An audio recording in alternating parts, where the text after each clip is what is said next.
Good day. I'm Miguel Cohelo from VUMA software, all the way from South Africa, which is 11,000 kilometers from Peru. And today I'll be discussing some of the various ventilation factors that come across during the work I've done.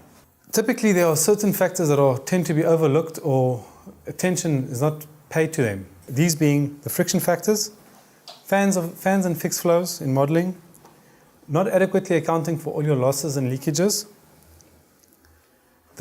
ensuring the correct heat loads are accounted for, and validation and calibration of your results.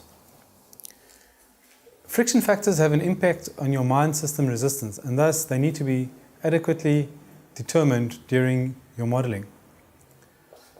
In a new mine, typically friction factors from literature would be used, and in mines that are existing, it would be best to use measurements conducted via pressure surveys.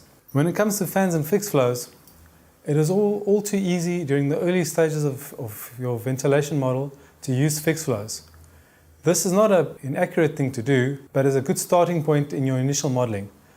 When you get to the point of moving on to calibrating a model, it would be best to convert all your fixed flows to actual fans so as to ensure that you can adequately account for your mine's resistance and thereby determining your correct operating point for your surface fans and your auxiliary fans underground. Often users tend to use excessively high resistance factors so as to reduce the leakage to a minimum. As you would know, even the best of seals or regulators will tend to have even the smallest bit of leakage or flow, thus resulting in you not correctly determining the airflow to the working places, which in turn impacts the total mine's volume. Typical resistance values should be used for various ventilation appliances underground so as to ensure an accurate model is produced. It should also be noted that your commitments should be accounted for correctly. Commitments such as your workshops or battery bays, any stores or explosive bays should be accounted for in your model, and as this impacts your total mine's volume. Pivotal in any ventilation model is determining your heat loads correctly. The first point of departure is ensuring that you have the correct ambient design temperatures based on weather station data, if possible, or even better would be actual weather station data from the mine. Having the correct surface temperature and geothermal gradient, as well as the correct mining depths in your model, will allow you to determine the correct VRTs during modeling. It's also to ensure that you have the correct heat load components, such as diesel vehicle heat with the correct rated power and duty, adequately accounting for your service and fissure water inputs and flows, and correctly inserting your mine design criteria so as to adequately determine the heat flow from broken rock and surrounding rock in your ventilation model.